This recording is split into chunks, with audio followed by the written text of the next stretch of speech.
Government of Andhra Pradesh medical and health department ఒక ప్రత్యేకమైనటువంటి GO ఇవ్వటం జరిగింది. GO RT number 27. ఈ జీవో యొక్క ముఖ్య ఉద్దేశం ఏంటంటే, ఏదైతే వైఎస్ఆర్ కాంగ్రెస్ పార్టీ అధ్యక్షులు మాజీ ముఖ్యమంత్రి వర్యులు శ్రీ వైఎస్ జగన్మోహన్ రెడ్డి గారు ప్రతి పార్లమెంటు నియోజకవర్గంలో కూడా ఒక మెడికల్ కాలేజీ, ఒక ప్రభుత్వ మెడికల్ కాలేజీ ఉండాలన్న ఉద్దేశంతో 17 మెడికల్ కాలేజీలని మంజూరు చేయటం, మరి ఆయన హయాంలోనే అంటే 23-24 ఇయర్కి ఒక 5 మెడికల్ కాలేజీలు ప్రారంభించి మెడికల్ సీట్స్ కూడా ఇవ్వటం జరిగింది. నెక్స్ట్ ఇయర్ అంటే 24-25కి ఒక 5 మెడికల్ కాలేజీలు ప్రారంభించే విధంగా నిర్మాణాలని నియర్ కంప్లీషన్ స్టేజ్కి తీసుకొని రావటం జరిగింది. ఆ నెక్స్ట్ ఇయర్ అంటే 25-26కి మరొక 7 ప్రభుత్వ మెడికల్ కాలేజీలు ప్రారంభించే విధంగా చర్యలు తీసుకోవటం జరిగింది. మరి మొన్ననే ప్రభుత్వం మారింది, మన అందరం చూసాం. ఏం జరిగిందో ఎలా జరిగిందో అని దాన్ని పక్కన పెడితే, జగన్మోహన్ రెడ్డి గారు ప్రారంభించినటువంటి 5 మెడికల్ కాలేజీలు కాకుండా మిగతా అన్ని కాలేజీల్లో కూడా ఎక్సెప్ట్ పాడేరు ఒక 50 సీట్లు మొదలు పెట్టారు. వాటన్నిటి నిర్మాణాలను కూడా స్టాప్ చేసి ఆ నిర్మాణాలు పాడవకుండా సేఫ్ లెవెల్ క్లోజర్ చేయాలని, అంటే ఆ పర్టికులర్ కాంట్రాక్టర్స్ ఎవరైతే ఉన్నారో వాళ్ళతో మాట్లాడి నిర్మాణాలు పాడవకుండా అవసరమైనటువంటి తాత్కాలిక నిర్మాణాలను పూర్తి చేసి సేఫ్ లెవెల్ క్లోజర్ చేసి వాటన్నిటినీ కూడా ప్రైవేట్ వాళ్ళకి అప్పచెప్పేయాలన్నటువంటిది ఆ జీవో యొక్క సారాంశం. దీనికి చైర్మన్ ఏమో ఎంఎస్ఐడిసి ఎండి, ఏపీ ఎంఎస్ఐడిసి ఎండి చైర్మన్గా ఉంటారన్నటువంటిది దాని జీవోకి సంబంధించినటువంటి సారాంశం. దీన్ని గొప్పగా ఈనాడులో కూడా రాశారు. సేఫ్ క్లోజ్ వ్యయం 100 కోట్లు, సేఫ్ క్లోజ్కి సిఫారసు చేస్తూ, ఇది వీళ్ళు తీసుకున్న నిర్ణయం కాదు. మొన్న ఆగస్టులో గౌరవ ముఖ్యమంత్రి గారు తీసుకున్నటువంటి రివ్యూలో ఆగస్టు 12వ తేదీన నారా చంద్రబాబు నాయుడు గారు ముఖ్యమంత్రి హోదాలో రివ్యూ తీసుకొని ఆ నిర్మాణాలన్నీ నాపేయండి, సేఫ్ క్లోజ్ చేయండి, ప్రైవేట్ వాళ్ళకి అప్పచెప్పేద్దాం, పీపీపీ మోడల్లో వాటిని టేకప్ చేద్దామని చెప్పి ఆయన చెప్పినారట. దానికి అనుగుణంగా ఈరోజు ఒక జీవో ఇవ్వటం జరిగింది. నేను అడుగుతా ఉన్నా, ఈ రాష్ట్ర ప్రజలందరూ కూడా తెలుసుకోవాల్సినటువంటి అంశం ఇది. ఈ రాష్ట్రంలో మెడికల్ విద్య అభ్యసించాలని, డాక్టర్ కావాలని కలలుగనేటటువంటి ప్రతి పేద విద్యార్థి కూడా తెలుసుకోవాల్సినటువంటి అంశం. చంద్రబాబు గారు ఎప్పుడో 1995లో ముఖ్యమంత్రి అయ్యారు. ఆయన 95 to 99 ఒక టర్మ్, 99 to 2004 వరకు ఒక టర్మ్. ఇదే కదా పాయింట్. అంటే 14.5 సంవత్సరాలు ఆయన ముఖ్యమంత్రిగా చేశారు. ఆయన ముఖ్యమంత్రి 14.5 సంవత్సరాలు ముఖ్యమంత్రిగా చేసిన సమయంలో ఒక్కటంటే ఒక్క ప్రభుత్వ మెడికల్ కాలేజీలు ఆయన ఏమైనా మంజూరు చేశారా? ఆయన దిగిపోయే టైంకి 2004లో దిగిపోయే టైంకి ఈ రాష్ట్రంలో 11 గవర్నమెంట్ మెడికల్ కాలేజెస్ ఉంటే 11 గవర్నమెంట్ మెడికల్ కాలేజీల్లో ఒక్కటి కూడా చంద్రబాబు హయాంలో మంజూరు చేసినటువంటిది కాదు. అంటే చంద్రబాబు గారికి ప్రభుత్వ మెడికల్ కాలేజీల మీద ఉన్నటువంటి ఆసక్తిని ఈ సందర్భంగా నేను తెలియజేస్తా ఉన్నాను. ఎవరికైనా ఎలాంటి దౌర్భాగ్యమైన రికార్డు ఉందా? ఈ దేశంలో ఏ ముఖ్యమంత్రి అయినా తన హయాంలో కనీసం 1-2 ప్రభుత్వ మెడికల్ కాలేజీలు ఉంటే నా పేరు చిరస్మరణీయంగా మిగులుతుందని ఎవరన్నా అనుకుంటారు. చూసారా, ఆయన 14.5 ఏళ్ల కాలంలో ఒక్కటంటే ఒక్క గవర్నమెంట్ మెడికల్ కాలేజీలు ఇవ్వలేదు ఆయన. At the same time 18 private medical కాలేజీలు వస్తే ఆయన టెన్యూర్లో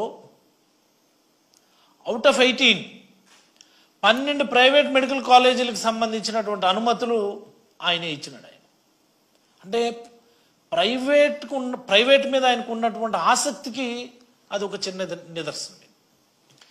ఏమిటి చంద్రబాబు గారు, నాకు అర్థం కాదు, మీ హయాంలో ఒక్కటంటే ఒక్క గవర్నమెంట్ మెడికల్ కాలేజ్ ఇవ్వలేదు. మీ తర్వాత వచ్చినటువంటి రాజశేఖర రెడ్డి గారు రిమ్స్ మెడికల్ కాలేజీలను, Rajiv Gandhi institute of medical sciences అని శ్రీకాకుళంలోను, ఒంగోలులోను, కడపలోను, మరి అలాగనే అనంతపురంలో ఒక గవర్నమెంట్ మెడికల్ కాలేజ్, వీటన్నిటిని ఇచ్చారు ఆయన.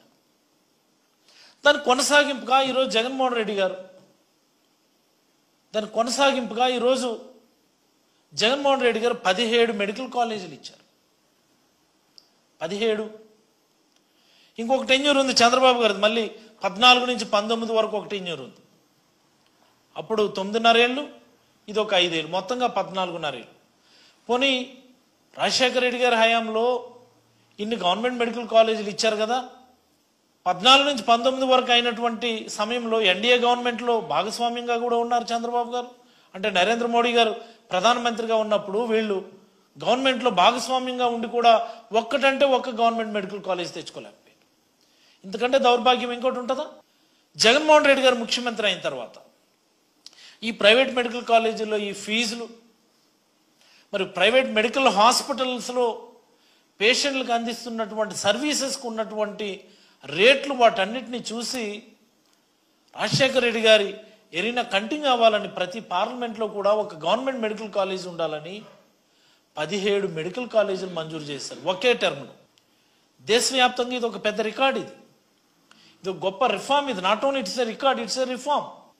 దేశంలో ఉన్న అన్ని రాష్ట్రాల ముఖ్యమంత్రులు కూడా అదేంటి అంత చిన్న రాష్ట్రం అన్ని మెడికల్ కాలేజీలు పర్మిషన్ పెట్టారు, మనం కూడా పెట్టాలని తెలంగాణ వాళ్ళు ముందుకు వచ్చారు.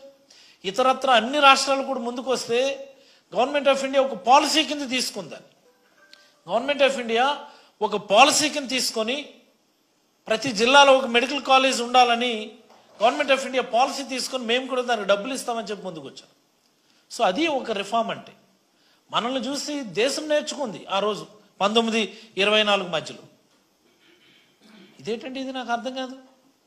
మనం ఇచ్చిన మెడికల్ కాలేజీలు మీరు ప్రైవేట్కి అమ్మేస్తారా? మొన్న 24 సెప్టెంబర్ 11కి నేషనల్ మెడికల్ కౌన్సిల్ ఒక లెటర్ రాసింది స్టేట్ గవర్నమెంట్కి. పాడేరులో ఒక 50 సీట్లు ఇస్తాం, గిరిజన ప్రాంతంలో ఉంది కాబట్టి షార్ట్ చేసుకోండి. పులివెందులకు కూడా ఒక 50 సీట్లు ఇస్తాం, ప్రొవైడెడ్ మీరు అండర్టేకింగ్ ఇస్తే, ప్రొవైడెడ్ మీరు ఒక అండర్టేకింగ్ లెటర్ ఇస్తే 50 సీట్లు అక్కడ కూడా మంజూరు చేస్తాము అని చెప్పి government of India national medical council letter రాసింది. On the very next day, ఎంత అన్యాయం అంటే సెప్టెంబర్ 11వ తేదీన ఎన్ఎంసీ లెటర్ రాస్తే సెప్టెంబర్ 12వ తేదీనే తిరిగి లెటర్ రాశారు గవర్నమెంట్ ఆఫ్ ఆంధ్రప్రదేశ్ తరఫున. పులివెందుల్లో మాకు మెడికల్ సీట్లు వద్దు, మేము అండర్టేకింగ్ ఇవ్వం, మేము అక్కడ మెడికల్ ఎడ్యుకేషన్ స్టార్ట్ చేయము అని on the very next day letter పెట్టారు. దేశంలో ఏదైనా ఒక ప్రభుత్వం ఉంటుందా మాకు మెడికల్ సీట్లు వద్దు అన్నటువంటి ప్రభుత్వం, ముఖ్యమంత్రి ఎవరైనా ఉంటారా?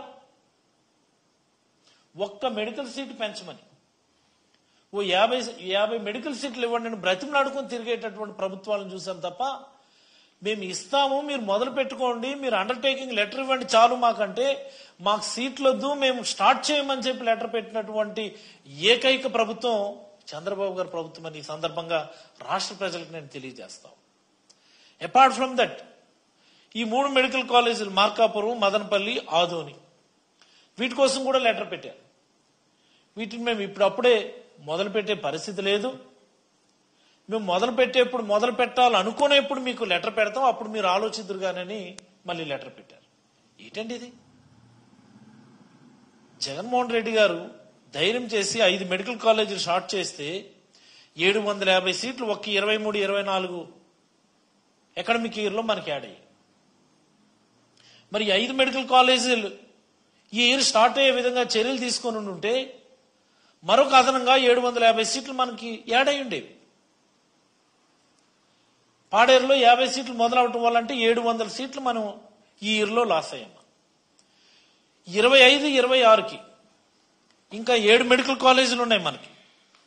పార్వతీపురం, పిడుగురాళ్ల, నర్సీపట్నం, అమలాపురం, పాలకొల్లు, బాపట్ల, పెనుగొండ, ఈ మొత్తంగా 7 మెడికల్ కాలేజీల్లో 25-26 గాను ప్రభుత్వం నిజంగా చిత్తశుద్ధి ఉండి చర్యలు తీసుకొని నిర్మాణాలను క్యారీ ఫార్వర్డ్ చేసి ఉంటే అవొక్క అదనంగా 1050 సీట్లు 25-26కి యాడ్ అయ్యాయి. అంటే 25-26 అకాడమిక్ ఇయర్ గాను మొత్తంగా మనం లూజ్ అయినటువంటి సీట్లు 2450 మెడికల్ సీట్లు.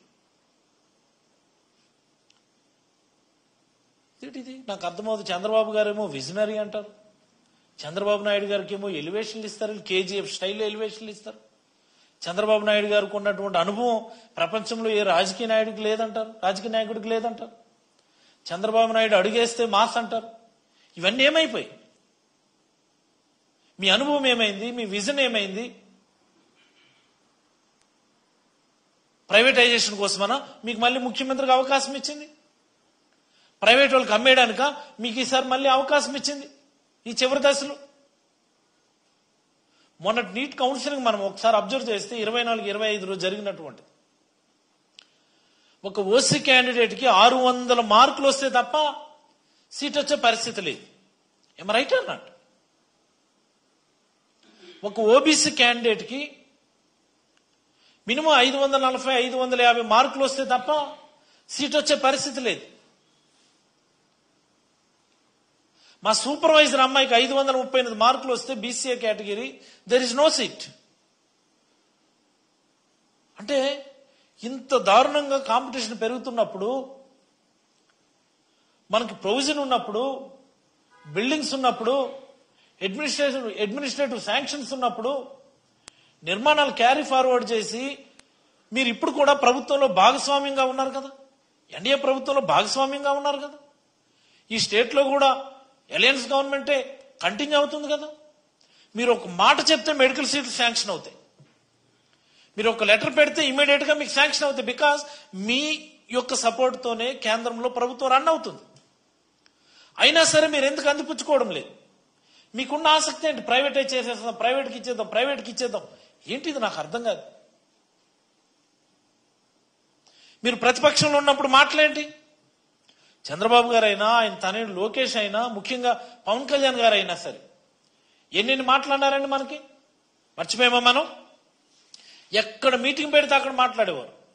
ఇదిగో జగన్మోహన్ రెడ్డి గారు పార్లమెంటుకు మెడికల్ కాలేజ్ అని చెప్పి అక్కడ సీట్లు అమ్మేసుకుంటున్నారు, సెల్ఫ్ ఫైనాన్స్ సీట్లు అని చెప్పి సీట్లు అమ్ముకుంటున్నారు, ప్రైవేట్కి అమ్మేస్తున్నారు అని చెప్పి గొడవ చేశారు కదా. మరి ఈరోజు మీరు చేస్తున్నది ఏంటండి? మెడికల్ కాలేజీ అంటే not only medical seats, medical college hospital ఇచ్చేటటువంటి సర్వీసెస్ కూడా. గవర్నమెంట్ మెడికల్ కాలేజ్ అయితే గవర్నమెంట్ మెడికల్ హాస్పిటల్ ఉంటుంది. ఆ హాస్పిటల్లో కూడా పేషెంట్స్ కి క్వాలిటీ ట్రీట్మెంట్ ఫ్రీగా అందుతుంది.